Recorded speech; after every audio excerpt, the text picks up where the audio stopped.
Prefeitos, vice-prefeitos e outros gestores municipais participaram hoje de um protesto contra pautas bombas do Congresso Nacional. Quem tem os bastidores para a gente é a repórter Mara Mendes, ao vivo, direto de Brasília. Oi, Mara, boa tarde. Quais são essas pautas que estão sofrendo esses protestos? Conta para a gente. Oi, Daísa, boa tarde. Olha, são mais de 1000 prefeitos que chegaram aqui em Brasília hoje e estão passando esse dia aqui em Brasília. E é um protesto que acontece não só no Congresso Nacional, mas também aqui no Palácio do Planalto. Agora, por exemplo, a ministra da Articulação Política, Gleice Hoffmann, está reunida com vários prefeitos justamente para falar dessas pautas bombas, né?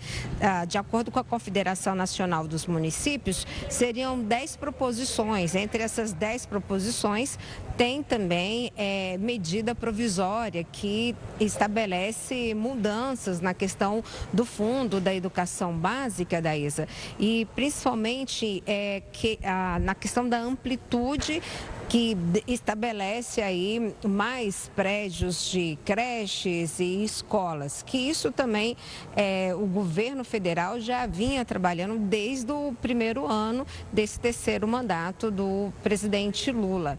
Então, além disso, o que os prefeitos eles reclamam? Que as pautas que estão tramitando no Congresso, até mesmo pautas que saíram do Legislativo, que estão, não é um de texto do Executivo, são pautas que podem trazer aí um prejuízo bilionário para os cofres públicos dos municípios.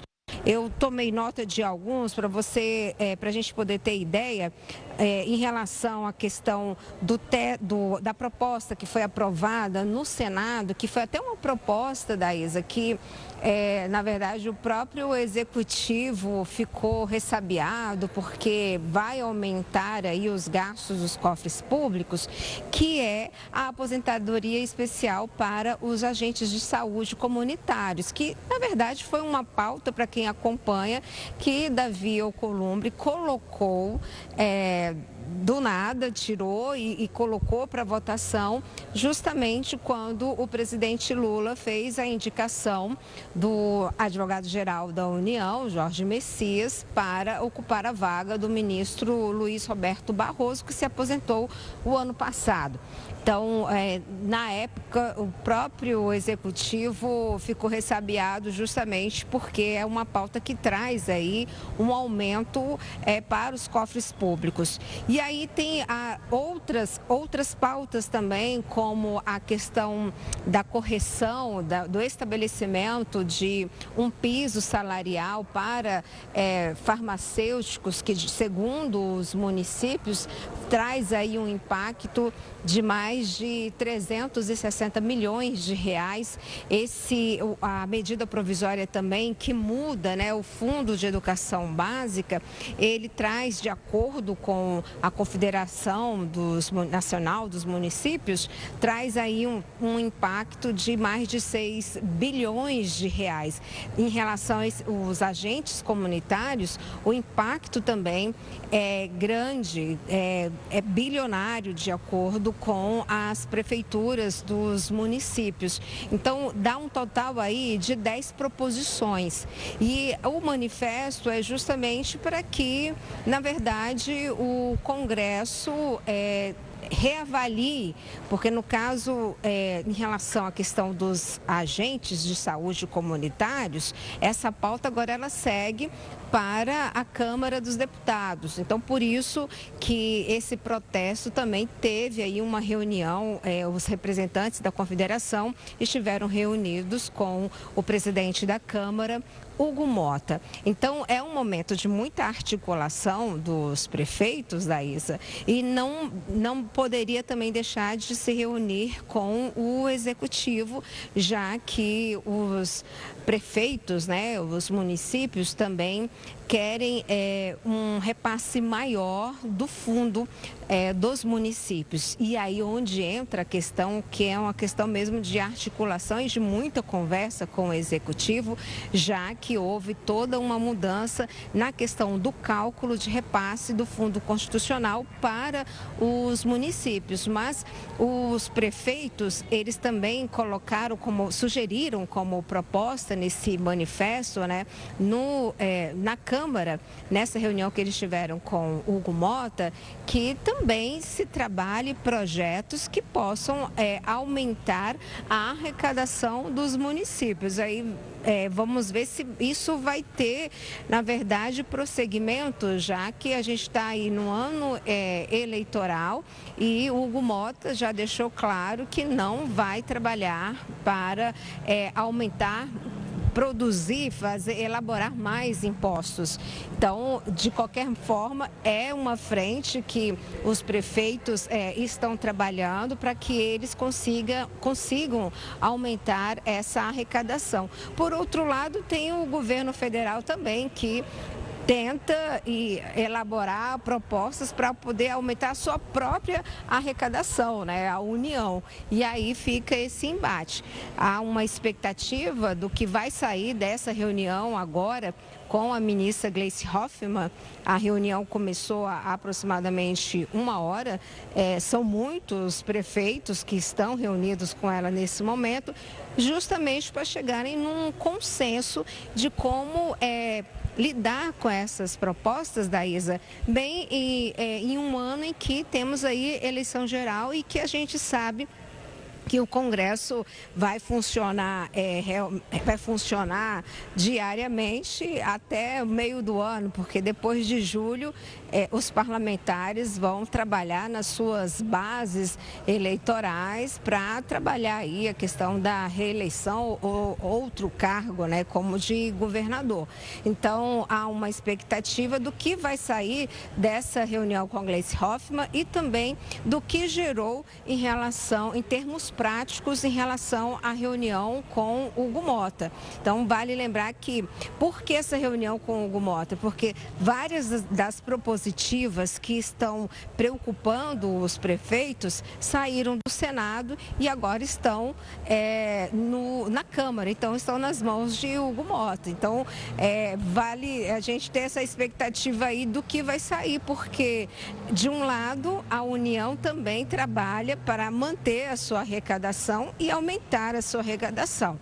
De outro, o Congresso, a Câmara, o presidente da Câmara já sinalizou que esse ano não vai trabalhar para aumentar a arrecadação ou aumentar imposto.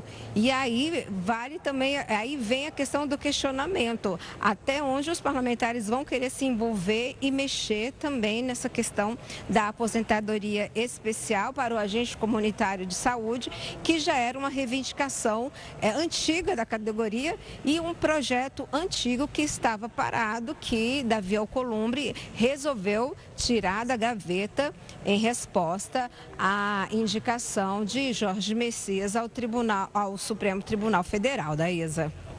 Mara, muito obrigada por todas essas informações que você trouxe para a gente, sempre trazendo para a gente aqui no Hora News, todos esses bastidores de tudo que acontece aí em Brasília.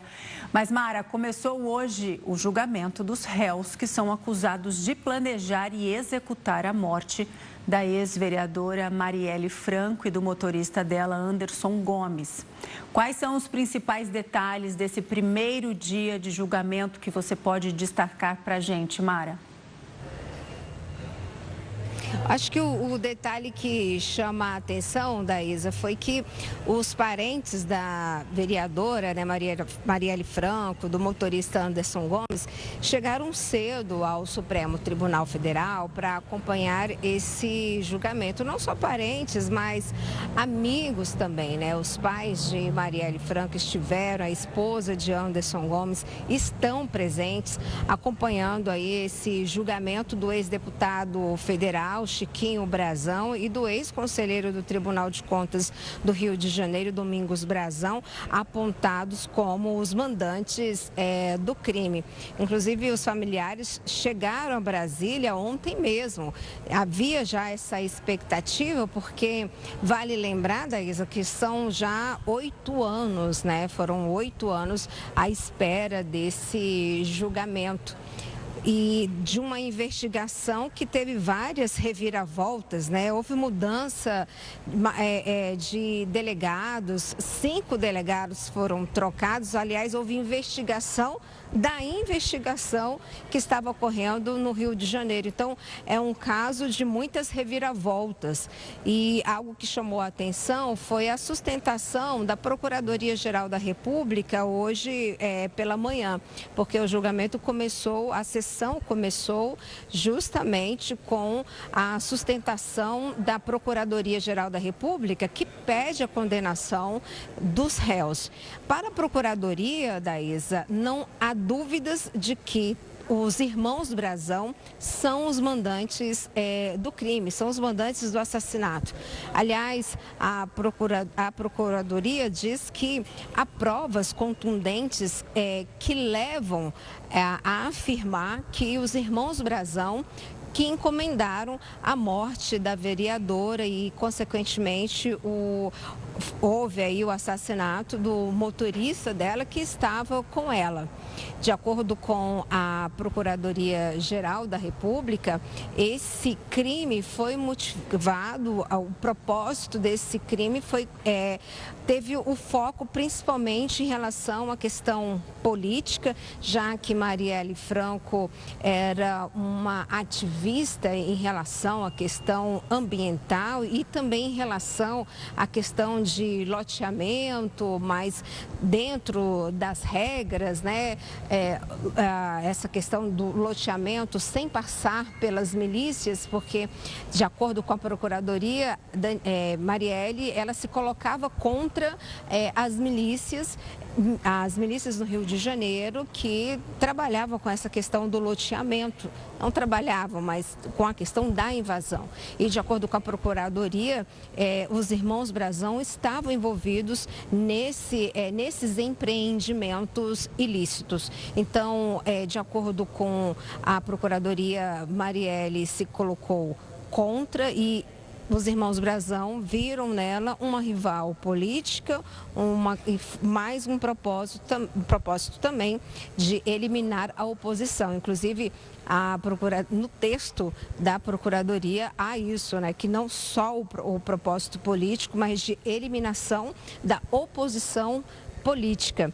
O ministro Alexandre de Moraes, que é o relator do caso, ele também se pronunciou e disse que não há dúvidas de que os irmãos Brazão são os mandantes, seriam aí os mandantes da morte da vereadora Marielle Franco e, consequentemente, do seu motorista Anderson Gomes. Então, houve a sustentação da Procuradoria, depois houve a sustentação do ministro Alexandre de Moraes e agora à tarde quem está fazendo a sustentação são os advogados dos réus. E aí vale lembrar que não são apenas os irmãos Brazão que estão sendo julgados, mas o ex-chefe da Polícia do Rio, Rivaldo Barbosa, o ex-policial Ronald Paulo de Alves e também o ex-assessor de Domingos Brazão, Robson Calixto. Então,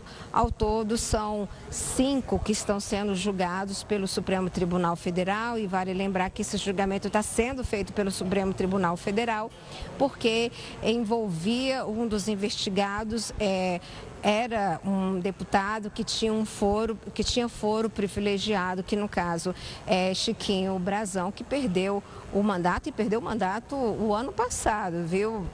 Perdeu o mandato recentemente, depois também de uma pressão que foi feita à Câmara dos Deputados. Então, é por isso que acabou sendo esse caso sendo levado para o Supremo Tribunal Federal, mas diante também das reviravoltas, né, que o caso passou. Por isso, o que a família conversando com alguns parentes, o que eles falam que isso é um momento de alívio, mas esperar a questão até mesmo do resultado desse julgamento.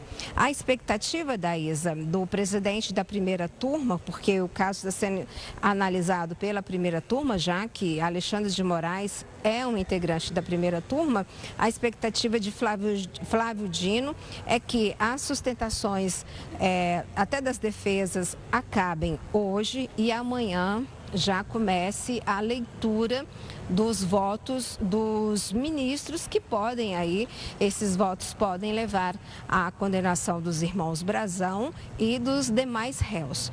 A defesa diz que, na verdade, não há provas que condenem, não há provas que, na verdade, que vai comprovar o envolvimento dos réus, a defesa também de dos irmãos Brazão também colocou isso. Então, a defesa de cada réu está indo muito dizendo que não há provas provas que comprovem aí o envolvimento de cada um. Mas já a Procuradoria-Geral da República diz que há provas contundentes que levam aí ao pedido de condenação. Então, provavelmente, segundo Flávio Dino, a gente pode, a partir de amanhã, ter aí um resultado, mas isso pode depender aí do andar da carruagem e da disposição dos ministros em relação à questão da leitura dos votos, porque a leitura dos votos, segundo Flávio Dino, vai começar a partir de amanhã, quarta-feira, Daísa.